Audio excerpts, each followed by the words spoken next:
when I hear about all the money issues, I know they've had big money issues not that many years ago. And I just think that we, as you as educators, need to look at the bigger picture and possibly look at a study for consolidation with other schools. I mean, what's the most important thing for you is to educate in your teachers' salaries. You have to take care of those that are in the classroom. They need extra help. So that's where the focus needs to be. And how has Plymouth Canton done it? How does Walled Lake and Commerce Township do it? I think it would be worthwhile for you folks to go out there and see how they're doing it. I mean, educating is not like it's been in the 30s and 40s. I mean, you've got mental health issues, you have teacher salaries, benefits, security, technology. How can you manage that on what you have?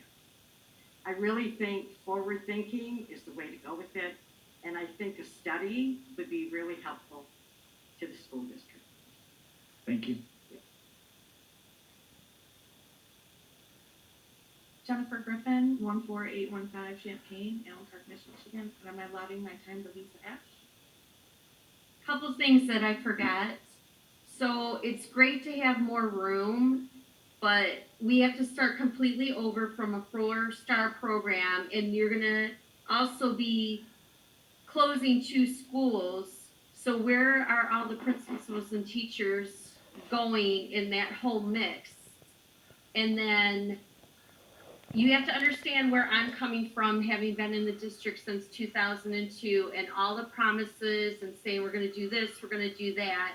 And I don't mean it to sound sarcastic, but when you say you want to keep Johnson open, us there for another year, no offense, we'd like it in writing, time stamped and dated for us, because we've had stuff come back. And then we're curious what was going on with all this furniture. Johnson was never included. You have to understand, for us at preschool, we realize we're your stepping stone. That all these kids move up. It's already been shown 82% leave us, stay in Taylor. 20 to 30 of those kids last year came from out of district and stayed and decided they liked it because of what we gave them and kept in Taylor. So we feel like we're the stepchild that no one ever looks at. Or ever, I'm going to be honest, for quite a few of you within the last couple of years, minus you two, I understand you, I've never seen any of you guys come and step foot in our building and take a look at what we do for this district. All the hoops my principal jumps through with licensing and everything. And so you have to look at it. We have people that work for our district. I already know my monitor is one of them. She lives in Dearborn Heights. She chooses to have her son, so you get money from that, go to our program. Next year, she wants him at Moody. And then her son will be coming to us the other one next year. There's money for you there. And then we had other ones that have gone to Moody for a couple years, left us. Her next child stayed with us, and she lived in Lincoln Park. If you move us away from Moody next door, you do realize with all the special ed that Tessa talked about, Carly, our speech teacher, goes between the 2 buildings. So you're not going to have that. And my monitor's already saying, if they move us, how am I going to have my son stay in this district, go to Moody, and then I'm going to be all the way over at Eureka Heights with the other one, plus she'll be working there. So the furniture, we would like to know what was going on with that. We were never included in that. And yes, we know it has to be lower in a special size. And also, out of curiosity, the whole boot system gives a more sense of security than just locking our doors. But why is it not fulfilled the whole way? We're not connected to the police department.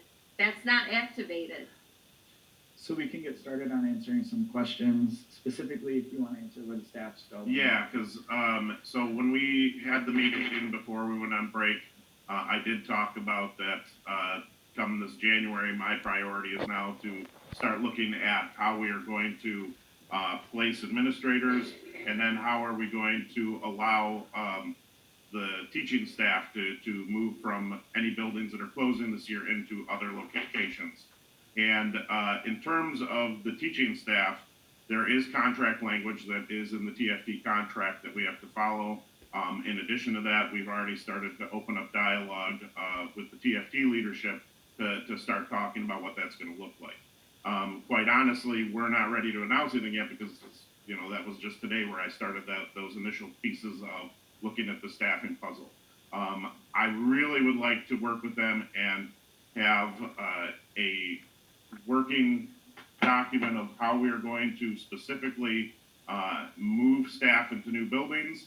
But that's going to take time because there are other factors we have to consider as we do it. We got to look at how many people are going to retire. So that's going to affect how many openings are in other buildings. We have to look at exactly how we are going to build the schedules at each elementary school. And essentially, as I've talked with my cabinet, is we have to accelerate all those processes because we cannot leave staff sitting in the wind here.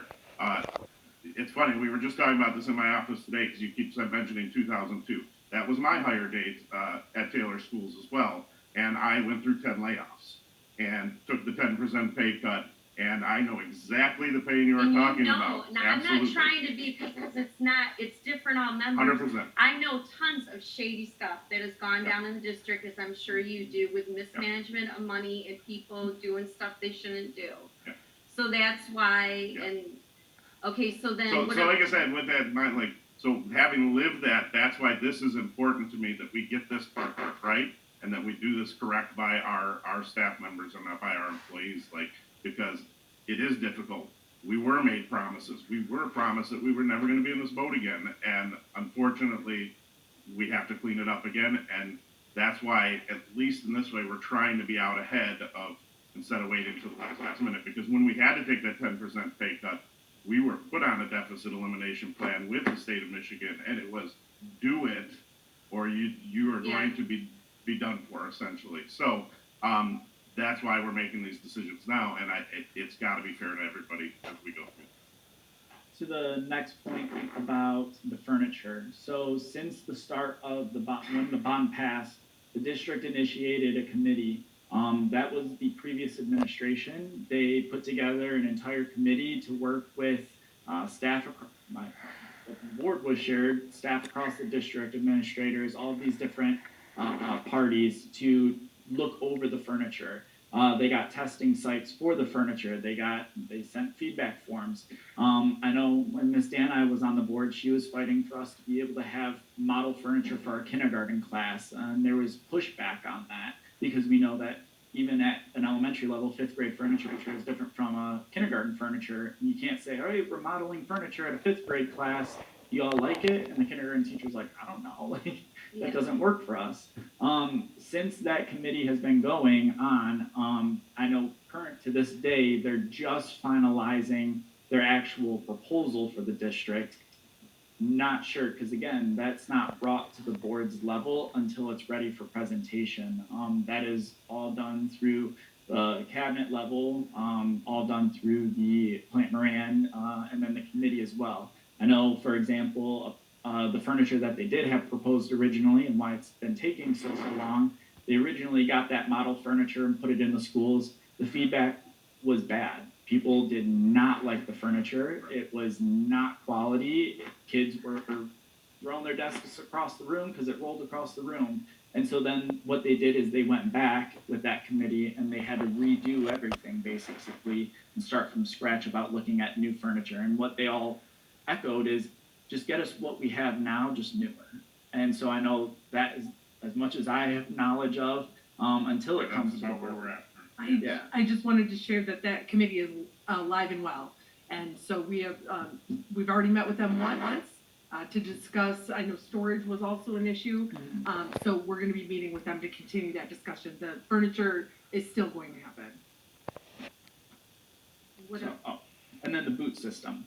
So specifically to the boot system, I know that the district has assigned a representative.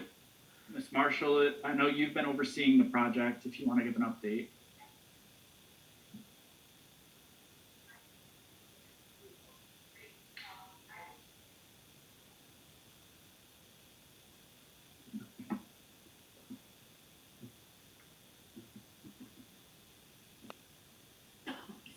sorry. Okay, over the break, I was dealing with the boot company and the chief of police, and we are going to be tied into the police department. But before we do that, there's also a police officer that has a tablet, and on the tablet it shows any school that goes into a lockdown, the police are immediately notified through the tablet. Once we get tied into their IT department, then it'll be through the dispatcher.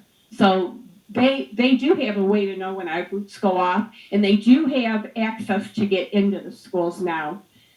So I'm sorry, I don't remember what the other question was for the boot. And I've been here since 1999, so I feel everything that you're saying. Thank you.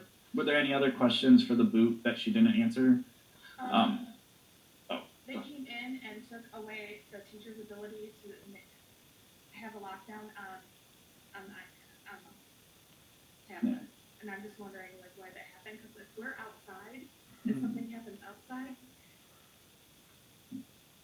The company came in and took our ability to have a lockdown initiated by a teacher off of the tablet that they gave us. So when we go outside, if there's an issue outside, we have no way to pull a boot to have a lockdown started or initiated anymore. Right.